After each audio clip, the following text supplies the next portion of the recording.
we learned that the King of the United States has fired a Federal Reserve board member. And I know to a lot of the libertarians out there will be feeling like, yeah, fuck yeah, into the Fed. But that's unfortunately not what's really going on. Instead, it's a display of this king-like medieval behaviour that, I'll be honest, as a more global citizen outside of the US, was very obvious from 2016 that this person had this really immature idea of what power is and really wanted to enact it. But now that we're seeing it and it's actually attacking some of the main parts of the US that really does make it relevant, which is their financial markets, I think it's important that we talk about this behaviour because it just seems to be affirming all the things that kind of line up to authoritarian behaviour and the normalisation of it. But now that this is attacking something that's a bit more core to what keeps things running, it really does put a threat to a lot of the data legitimacy that the USA will be pumping out. And for a very, very long time, a big part of their hegemony was the fact that they had a massive market and had reliable data behind it. Now that we have someone who, in a time where the US is losing hegemonic influence financially and has now kind of downgraded their democracy and starting to really make the whole show about theatrics and reality show gimmicks. Say fight, fight! Say draw, draw!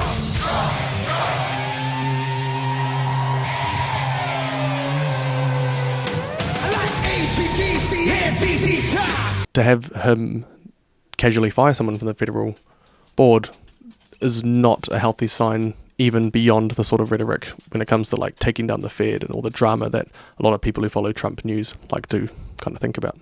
One thing I will quickly note is that a lot of people around the world fall for the same sort of anti-woke, anti-elite formula, and it translates itself to this version of that nation's right-wing politics. So I know for most this will be seen as just another story, which is, yeah, true, but that says a lot when it's another story that's definitely a lot worse, but also the fact that it has to be seen as just another story. It's kind of just showing that even if you support this type of stuff, that you do just have to kind of admit that the biggest rush is the theatrics and the tuning in and nothing about the way things are run. And I think that this time, now that they've got another 4 years to do it and they can really lock things in, there are going to be more consequences and there's going to be higher risks for those things. So on top of tariffs, which told all of the allies to go fuck themselves, especially over here in New Zealand where we've got a 15% one, and with global narrative instability, and I'd argue even just a meaning instability, not in the same sort of Jordan Peterson sort of way, but I mean just in terms of people's developmental phases where when they're developing frameworks are kind of being exploited by really, really well-marketed conservative media. And I think that it's just a time where we should call this stuff out because it's dumb. Our next segment is going to be about the political climate we're seeing in New Zealand that is adjusting itself really, really well to another hegemonic element from the US, and that is its political narrative, because people from all around the world that are interested in politics definitely have seen US media has flooded most English-speaking countries with shitloads of its movies and news and all sorts. And one of the unfortunate parts is that New Zealand has fallen for, not all of us, but the same sort of wing of that side of the right, has fallen for this anti-woke kind of void of nuance, they make sense, lazy, boring, repetitive media formula that pretty much just sits around preying on people's most basic instincts and calls out things like woke and academia and science and all of these things. And the funny part is that it just seems to be really, really transferable. Look at these headlines here. We've got Sean Plunkett appearing on this podcast with this false brave thing and this victim complex in the title. We have the ACT Party over here who's really doing a good job in entrenching a lot of this culture war crap here.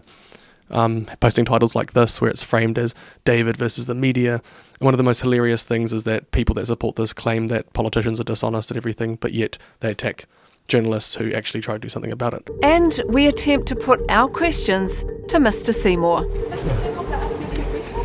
I wish you all the best with your taxpayer-funded crackpot documentary. We've seen your questions and I think you're a joke.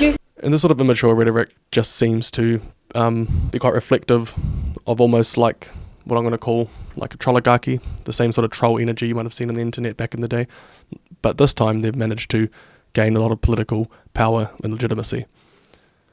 I want to know people's thoughts about the fact that most of New Zealand's right-wing media falls for the same sort of right-wing tropes we see everywhere, regardless of the values that underpin it, because some people come in and get all technical and say, well, I'm not actually a conservative, or I'm not actually a libertarian, or whatever, but the same sort of vibe sticks, and it seems to just prey on people's suffering and the hardship they're going through and formulate these really easy frameworks to follow that make them feel heard.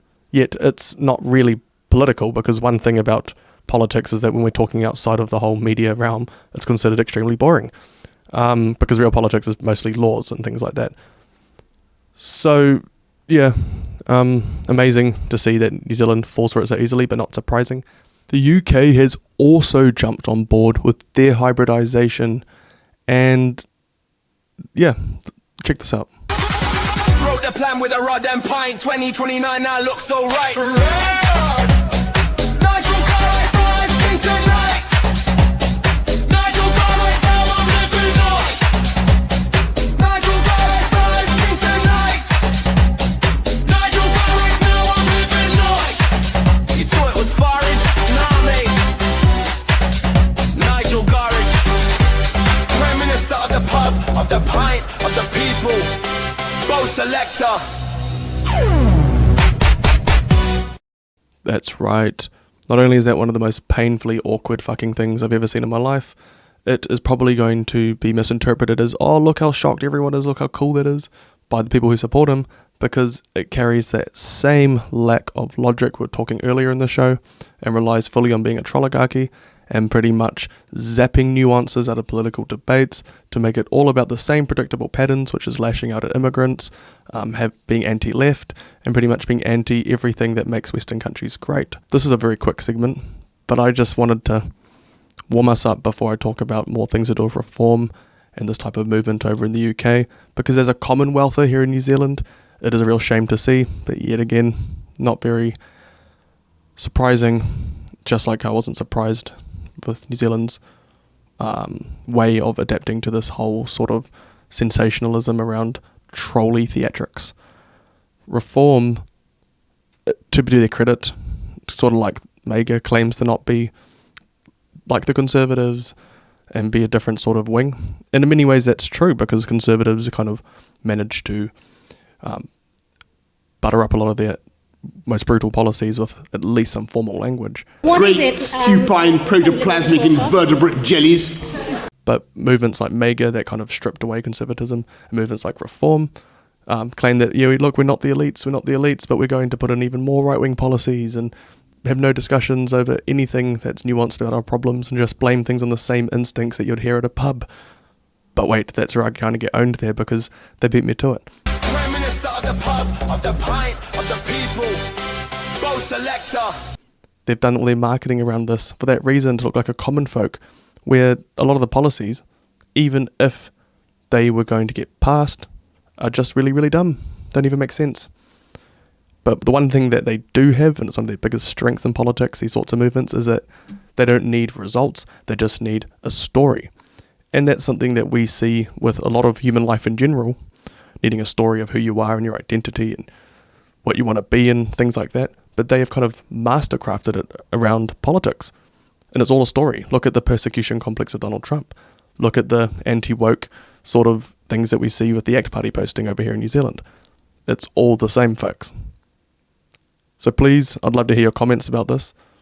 This sort of Dante's Dailyish has been a bit, around a certain theme, as you can see. But I hope that it's been a somewhat enjoyable show. And if it hasn't, that's fine, and I'd love to hear about why.